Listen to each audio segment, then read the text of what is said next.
Hey, y'all, welcome to Book World: The Great Escape. I'm author CJ Peterson. My co-host over here is author Michael Scott Clifton.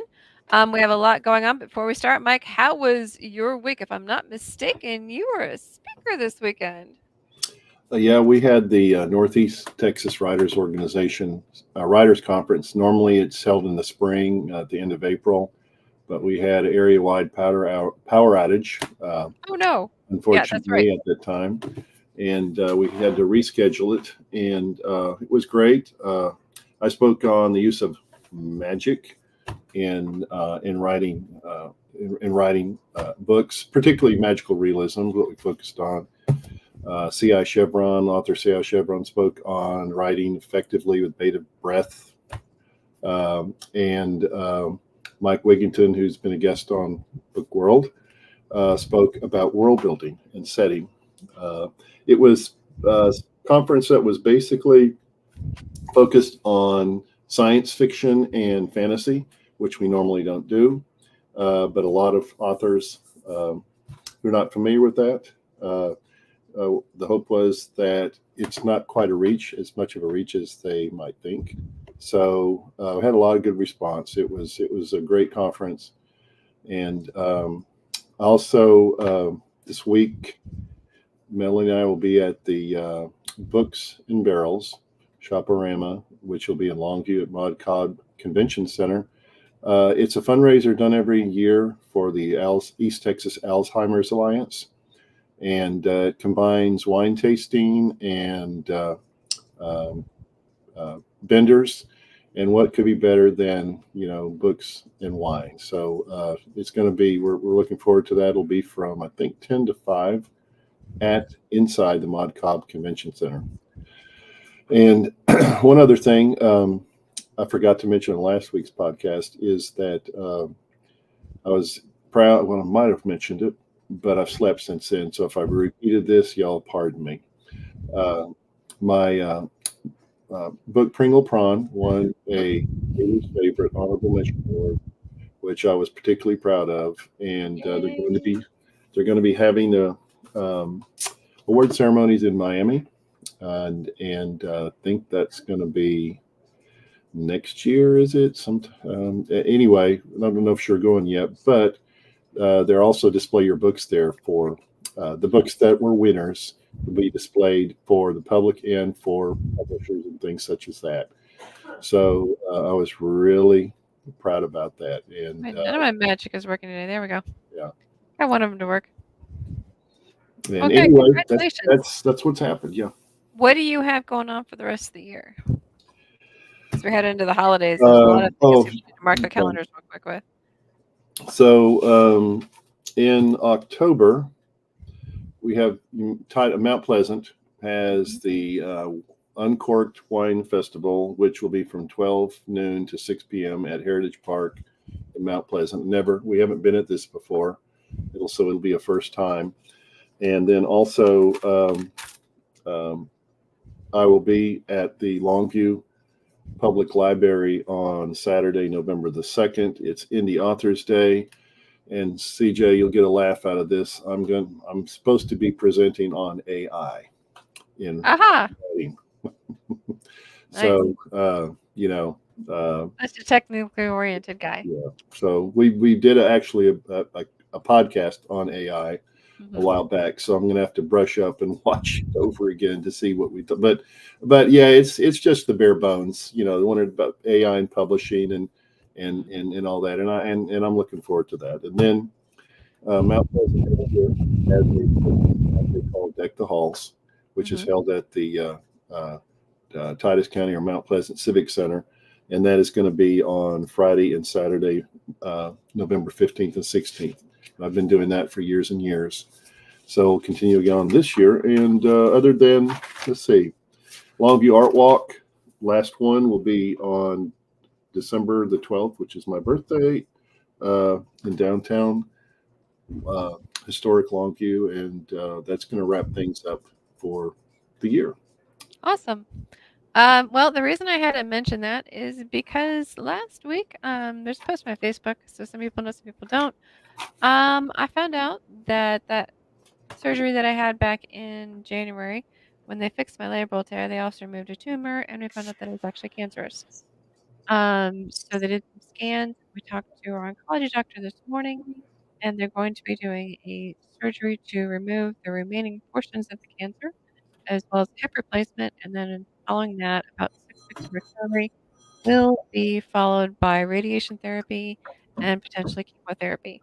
So, because of all of that, and my genius cohort over there, technically oriented is why we chuckle.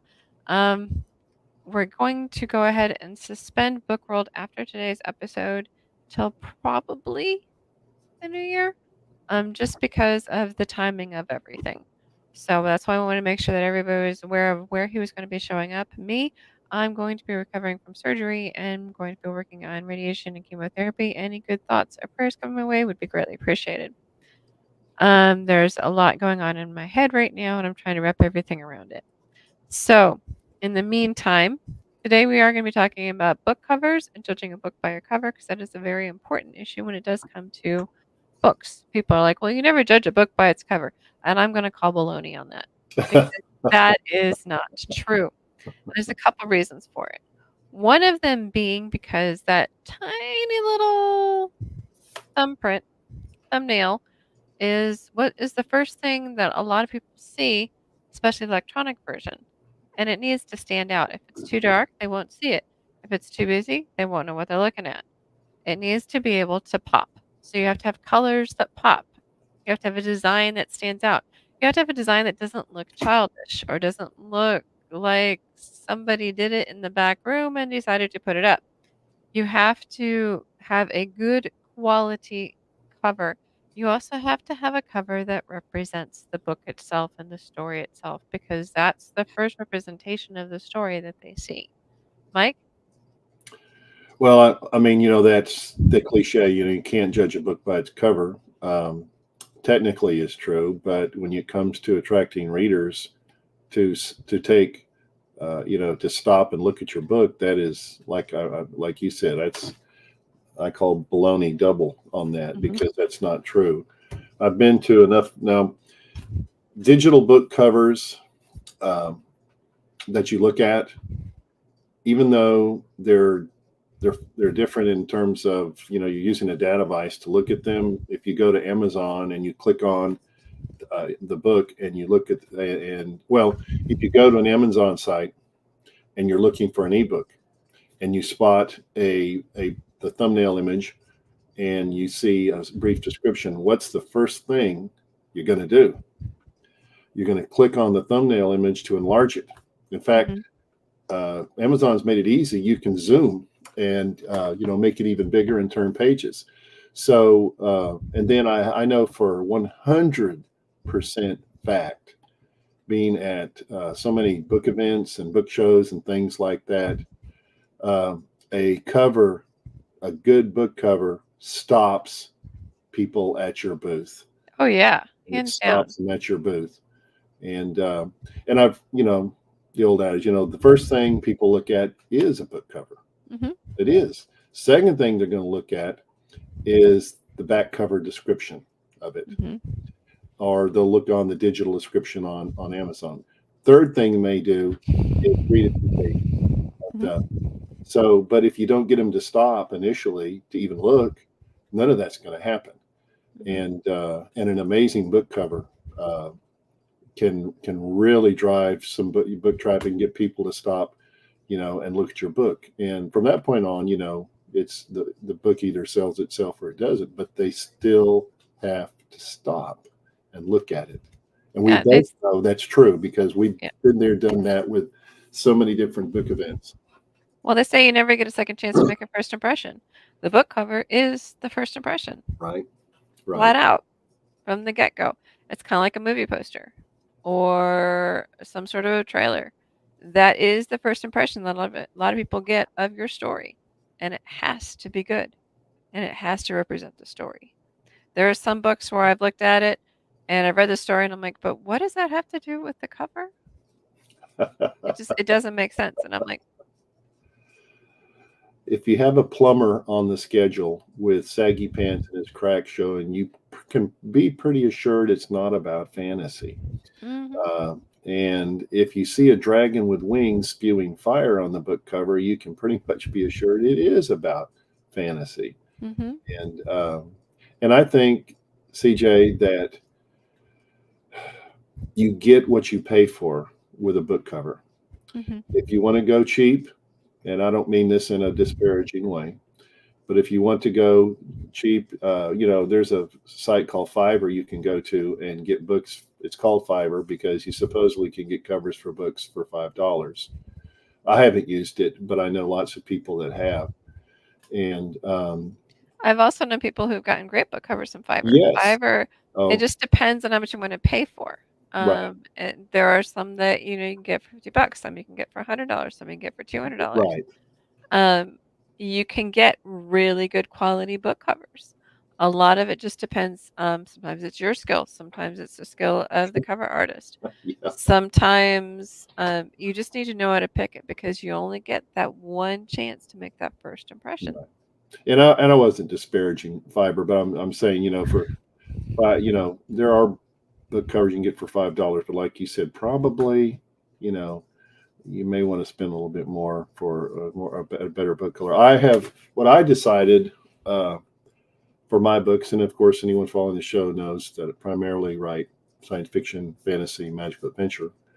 Is to go a little bit of the, extra mile and have more original covers. Hmm. And you're not going to lie, to pay up for those, and probably more than a lot of authors might pay for a good book cover. But I can tell you that it's paid for itself many times over. Hmm. And all but one of my 8 book covers were original art design and original cover designs. Half of them were done by a cover artist that lives in London, England, and the other half was done by a cover artist that lives in Belgium. And the other one that I had done was done by a cover designer in California, which is the more, it was. I didn't need um, Edison Jones cover. I didn't really need a fantasy like cover. I wanted more of the science fiction vibe, and I think he did a tremendous job in hitting that. But book covers, they are very important. And Hmm. it's not to say, that we know this. It's not to say that what you're writing in between the covers isn't important, because of course that is too. But you want to get your reader, a potential reader, potential buyer, to stop and take a look. Hmm. So, for example, I have this one. This is one of the ones that I did. This is my series that I did. It's the Sands of Time trilogy. I did those covers. So there's consistency within the covers. That way they know that these are the same group within the entire series. It's eye catching. They will pop off as long as it doesn't really matter the background, they will pop. There are ways that you can make book covers show up. Another one that I did was my chain reaction one. This one will definitely show up somewhere. It's bright and it's vibrant. You need to make sure that your cover will definitely show up and pop. Your one series with open portal, The Cavern of the Veil. I mean, yeah, the oh, the Conquest of the Veil. Conquest of the Veil series books. Yeah, Those are huge. Let me look them up real quick.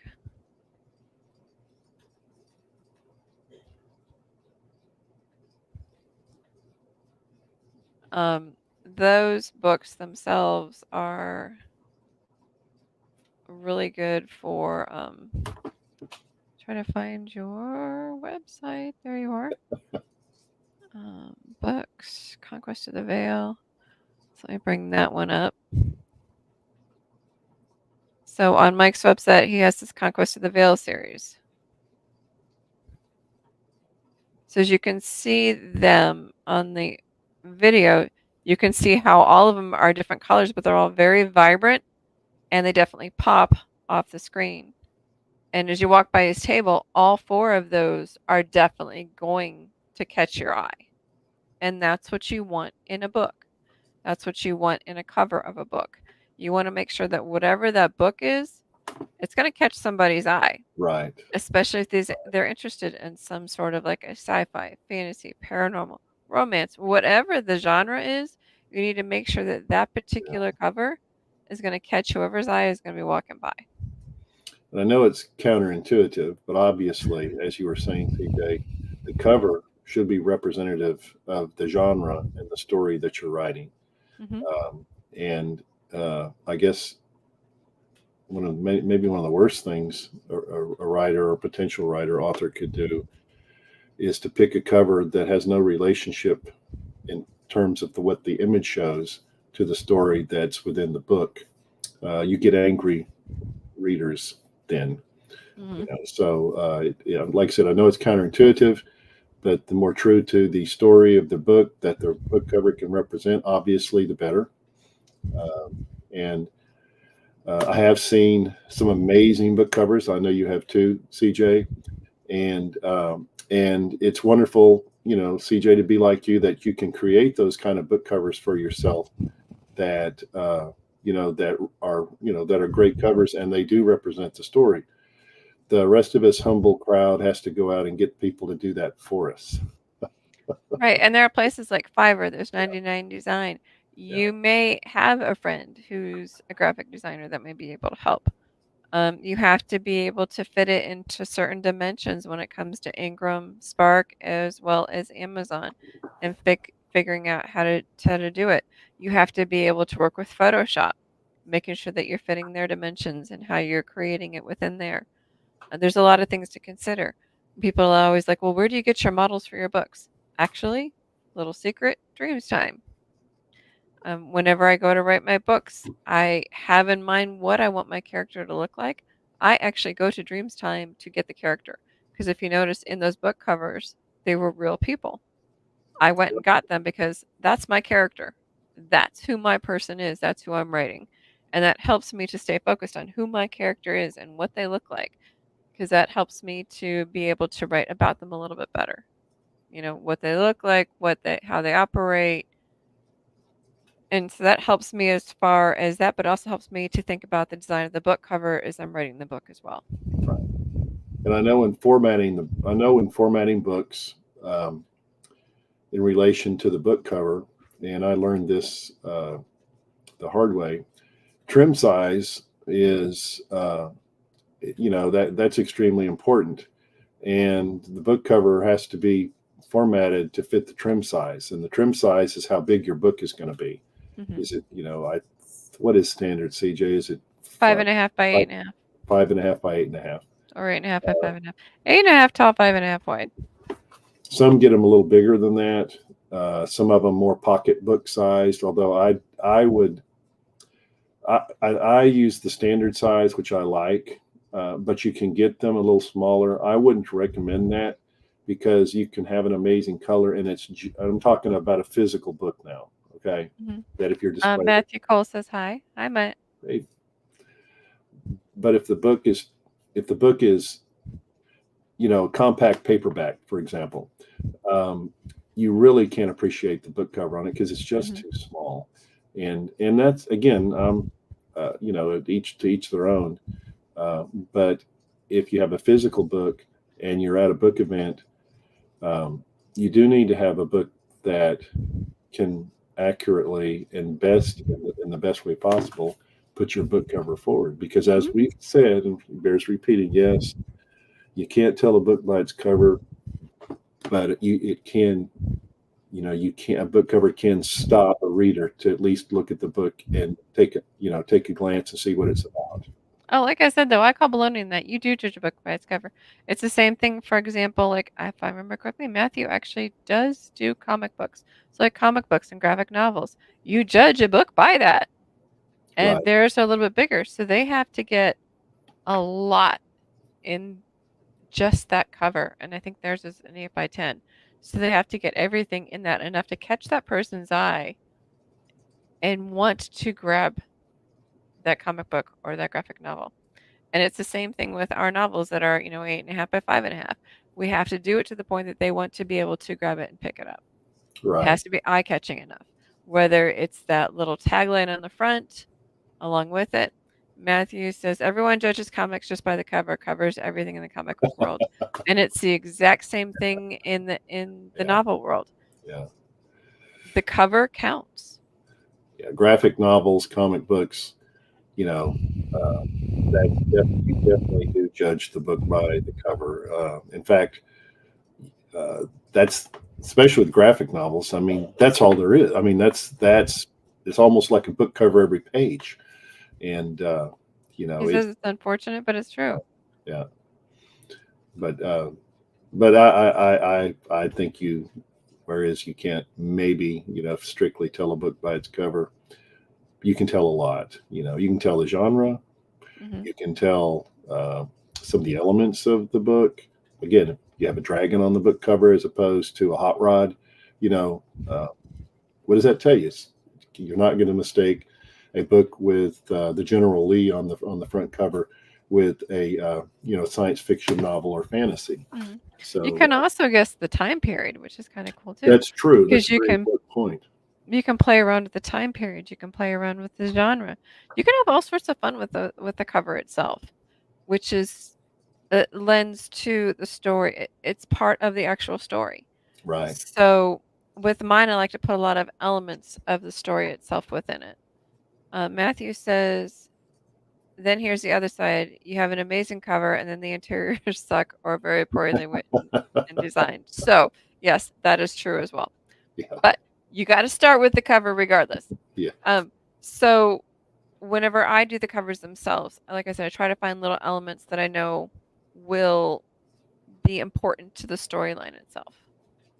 So, for example, a Team Angel series is there's like 3 or 4 pictures on the front of those covers that are very important to it. The standalones, there's 1 or 2. In a lot of the series, there's 1 or 2. Um, the one series I'm currently working on, there's actually a single picture on the front, but there may be 1 or 2 on the back. So there are certain elements within each of the covers. The Sands of Time trilogy, there's literally a hourglass on the back of each of the Sands of Time trilogy, and then there's the cover of the 4. Matthew says CJ picks great covers. Daniel McDonough picks great covers as well as her series. Matthew, I actually designed my covers, but thank you very much. I appreciate that. Um, I do them myself, so it gets fun. I love doing my covers because as I'm writing the stories, the cover itself is actually developing in my head as well. You have great covers, CJ. That's a fact.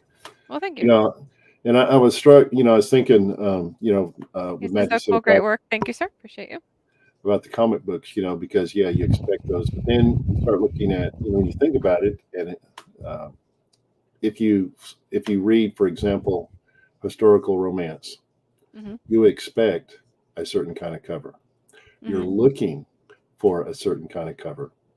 If it doesn't have a bare-chested Fabio on the front and or a swashbuckling buccaneer and a woman swooning in his arms, it's probably not historical fiction. If it is, Well, historical romance. historical romance. Yeah. Yes, historical romance. So, and if it doesn't have, if you have, if you're into Star Trek, space travel, what are you going to have? You're going to have, some sort of spaceship, or you're going to have some sort of otherworldly, you know, uh, planet or scene that's Mhm. that's that's on the cover. So, uh, you know, readers who read a certain genre are going to expect certain kind of book covers, and that will appeal to them. Mhm. Well, the fun part though is where you're reading the book and you're trying to figure out where the cover makes sense, and you actually hit that point where the cover makes sense, and you're just like, "Ah, oh, that's cool. Okay, I got it now. I'm good." You know? And when you get that and you finally fit the elements together between the puzzle and the synopsis and the back and the actual storyline itself, and you realize that they are actually all flow together to create an amazing story, is where it all connects. Uh, He says, "I've seen covers literally that have nothing to do with the book." Like what? Yeah, no, I have. I have seen that, and it is very painful, and it actually irritates me to no end because I'm like, "Why did you do that?" yes, it's like you were lied to. Yes, you feel very cheated. He says, "What editors approve that?" It's not the editors, it's the author. That is not the editor. Now, if you're working with a It's the cover artist, publisher. yeah, which they should have caught that, obviously. Unless it's a Uh, self-published, then it's the author. if you're working, what I found with working with cover artists, which is not nearly as painful or involved as you might think, Mhm. but typically the process that I'm familiar with is you give them a general description of what you want. Okay, what is it? What do you want it to look like? And then um, they may send you a mock-up or something back, and they will allow you a few changes, but they're not endless. In other words, Mhm. they're not going to keep on tweaking the book cover time and time and time again. So you have to have a pretty clear idea from the jump what you want for your book cover, and make sure that's described in detail and clearly to the cover artist, and then you can tweak that afterwards, to sort of fit. And that's a process. I mean, it's like this. Been there, done that same thing. Every cover that I have ever done and worked with a cover artist. So, but the thing that I would caution anyone who watches the Book World podcast today, that you do not get carte blanche with these cover artists in terms Mm-mm. of change after change after change after change. Then they'll start charging you more, and Well, and rightly so from a person who's done the cover art.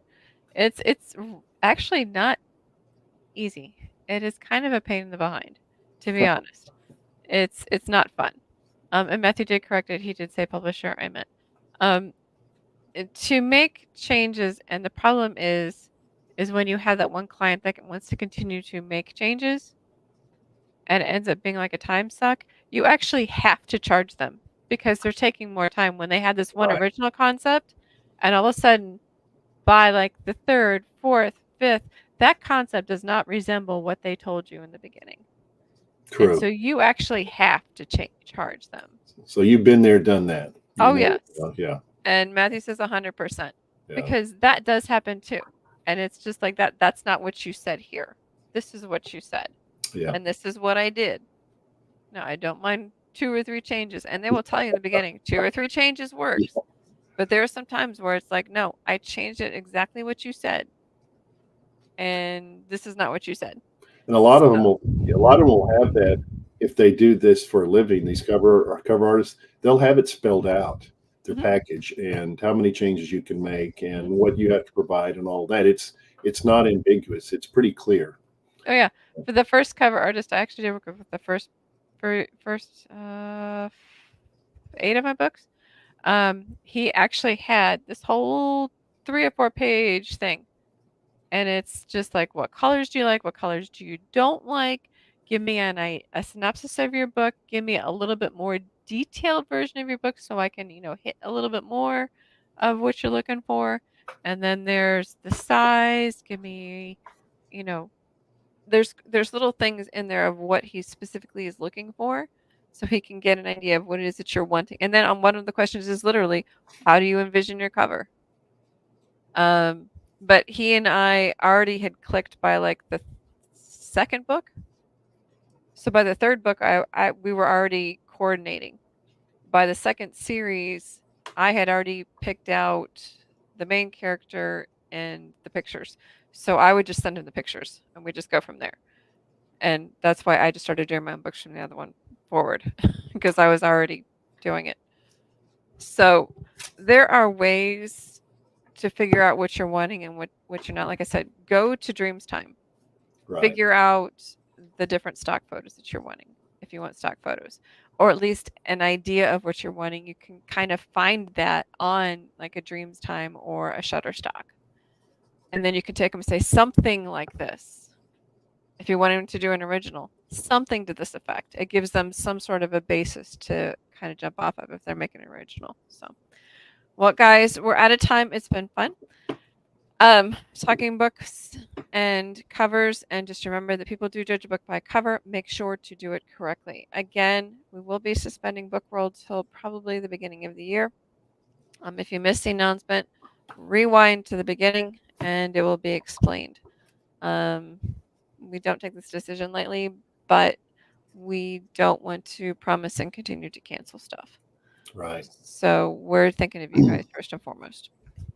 And can I say one last thing, CJ?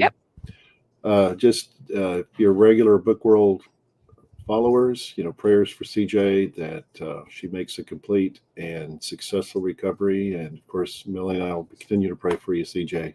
Thanks. And hopefully we'll be back and you'll be bigger and better than ever. Thank you. So anyway, uh, it's I'm confident you're going to do well through this, and look forward to it. Look forward to you and I getting back together again. Definitely. This is not cancel, it's a suspend just for a little bit. So thank you, Matthew. Matthew said yes, get well soon. Thank you, sir. So in the meantime, guys, keep working on your books.